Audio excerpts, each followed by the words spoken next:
What's up, guys? Welcome back or to the channel. And yep, we're on the gram again. Now, today's video is for everybody. If you guys are starting out and you're thinking of what bike to get and you don't know if you should be getting yourself a big bike, a small bike, a mini bike, or whatever. And I'm here to tell you guys, well, get yourself the bike that's gonna fit the type of riding that you want to do. So for me, I don't know if you have watched my other videos, but this is not my first bike. My Grom here is my third bike, and I've actually been riding for 12 years. And I just recently got this about a month ago, and I love it. I love this little guy. It's a ton of fun, and I've been just loving it more and more every time I ride it. But I've also had a SV650, and I've also had a CBR 250R, which is what I started out on. And I love sport bikes, I really do. But I moved to a naked sport bike, and I'm kind of torn because the riding style is totally different on a naked versus a regular sport bike. Now, mind you, I had a CBR 250, so it had clip-ons, but they had risers. And then the SV had something more similar to this, right? So there's always a little bit of in between, whether you want to go full hardcore and have clip-ons, or if you want to have a sport touring, kind of like what the CBR 250R was, and kind of like the CBR 650R is right now. There's a lot of different options, and depending on what you're looking at doing with your bike, and depending on what you actually want to take your bike out to and use it for. Like, if you're riding in the city, it's going to be a lot more annoying to be riding a sport bike, I'll tell you that much, because the seating position is not ideal, and you're going to be pretty much in bumper to bumper traffic a lot of the time, and you're not going to be enjoying yourself. But if you ride something like this, you don't have to really worry about bumper to bumper traffic as much, because, well, it's a lot easier to balance, it's a lot smaller, it's got less power, so you can kind of just manage it better in the city. And that's why a lot of guys that have big bikes go out and buy smaller bikes just to ride around in the city and just to have something to do commuter runs with and whatever else you want to do, or commute to work. And then they have their bigger bike for on the weekend. So if you're looking to go out and get yourself a bigger bike, and you think, oh, I want to go get like a 600 or 1000 as my first bike, this video is probably not for you, because, well, you're gonna go out and get yourself a 600 or 1000. And I know guys like that. They go out and they ride with no gloves, no gear, no nothing, and they're rowing through gears doing 200 miles an hour, and that's their prerogative, and they're happy doing that. I'm not that guy. I'll tell you right now. But yeah, everything is for everybody. So if you want to go out and get yourself a big bike and a sport bike, and you don't want to wait and go through all of the hassle of working your way up these CCs, I suggest for anybody, no matter who you are, whether you're an older guy, a new rider, younger guy, new rider, whoever you are, go and do the motorcycle safety course. That will teach you a lot of skills that you'll be able to apply day to day in your riding, that will save you from a lot of ugly mistakes. And believe me, the motorcycle safety course, it opened my eyes to a lot of things I didn't know about. It also showed me a lot of skills that I used every single day, and it really does make you a more confident rider. So I would definitely suggest taking that course for anybody. And even as an experienced rider, like, I'm not gonna say I'm an experienced rider, but I've been riding for a while, I still want to go out and take a couple courses that'll teach me some more skills and advanced riding techniques that I don't already know, just because then it'll make it that much more enjoyable for me on the road, because I'll have all those techniques for all those situations, and I'll feel more confident going out and just riding in different situations. So that's what I would say is the most important. And if you can go out and find a school like I did that has multiple different bikes and different styles of bikes, then you'll be able to test out all the different styles, whether it's an enduro that you want, or a sport bike, or a chopper, or whatever it is. So I was lucky enough that when I went, they had all the different bikes. They had a 250 Rebel, they had CBR 125, they had a TW200, or is it a 250? I think it's a TW200. and they had one more bike, but they didn't have Groms. These weren't even out when I went to go get my license. I think these started coming out a few years after. So whatever you guys go ride, a lot of schools have Groms. A lot of schools will actually let you go out and learn different things other than just the basic skills. So go and see, maybe they have other bikes. Maybe just because you're at the beginner level, they might not pull those bikes out, but you might be able to go and get yourself on a bigger bike, who knows, or on a different bike. So I would suggest, even if you have your license, see if you can go to a dealer that'll let you test ride a couple bikes.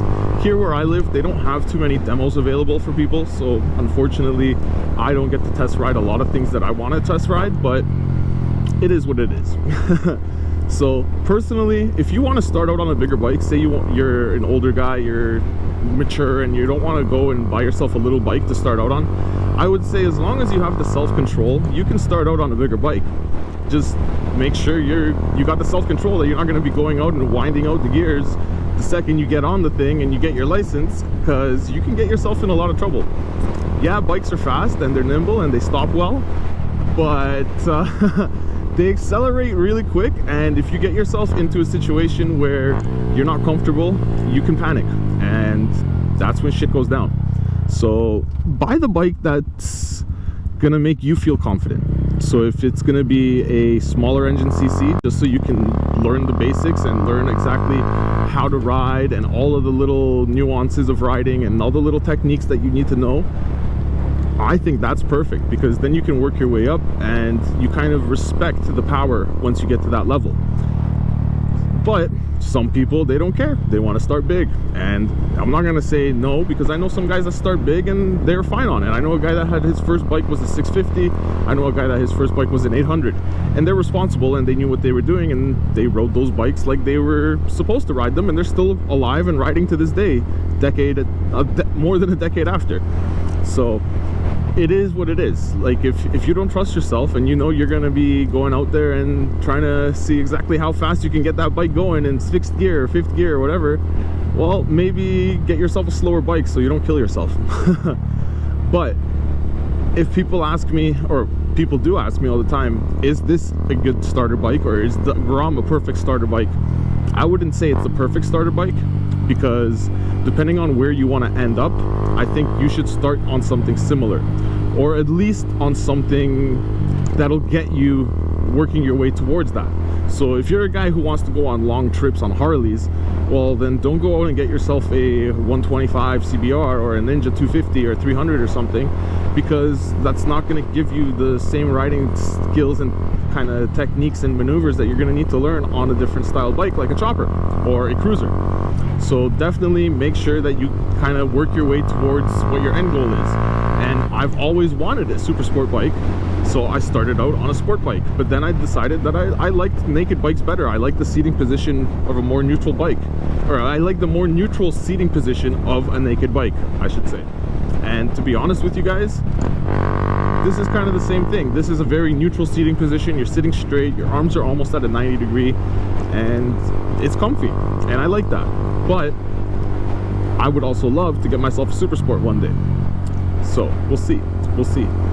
However, what the best first bike for you would be, that's totally up to you. I know that I'm being very vague in this video and I'm not giving you great answers, but that's the thing. Nobody can give you the answer, because it's all about you, right? Like, do you want to just ride country roads? Do you want to just ride it to work?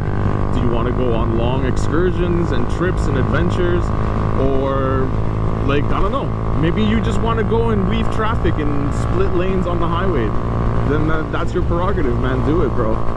But that's the thing. And see, even if you start out on something like this, we're still riding out in the country here. We're doing 90 right now, which is probably around, I think, like what's that, like 55? So it's not bad. It'll do it. You can definitely have a good time on this thing out here, and it's not like you're going to be struggling. So whether you buy yourself a little bike or a big bike, you'll still be able to do most of the roads around you, especially if you buy a 250. 250, you're never gonna have a struggle trying to catch up with traffic or keep up with people. It's just the fact that people like to have more power and people want to go faster, so people buy themselves bigger bikes. And That's exactly, oh, beautiful Ferrari, buddy. But that's exactly why I want a bigger bike, because this is fun, but it's also fun to not have to struggle up hills sometimes. So you can see here, we're pinned, like that's all the throttle I got. And she'll do it. We're doing 95, 96. She's climbing slowly. But if I had my SV 650, well, it wouldn't be struggling like that, I'll tell you that much. So it all depends on the type of riding style you want to do, or type of riding you want to do, I should say, and on the riding style that you're gonna have. So I know it's hard to tell because you're not out there yet and you don't have a bike, but trust me, look at the bike you want to end up on and try to start working your way towards that.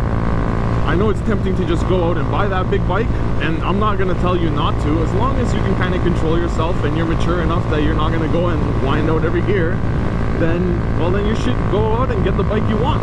That's pretty much my advice. Because I know tons of people that have started out on big bikes, and well, like if you're a guy that's in his 30s, 40s, 50s, 60s, 70s, and you guys are getting yourself your first bike, you're not going to want to start out on a small bike. You're going to want to get something that you can enjoy for years and not have to grow out of in the first couple months of riding. So I totally understand that, and at that point you can go out and get your dream bike or get the bike that you really want. You just have to know, be responsible, because it's not like a car, I'll tell you that much. It's a little bit different than driving a car when you're on a bike. There's a lot more responsibility and a lot more risk. But you can see, we can still hit the trails. We can still hit trails. Yeah, we can hit trails, but we can still hit the highway. We can still hit the back roads. I wouldn't take this on the highway. Man, you can do all kinds of shit. But to be honest with you guys, my advice is get the bike that fits your skill level. Get the bike that's going to fit the type of riding you want to do, and get the bike that's going to make you feel confident and comfortable out there on the road.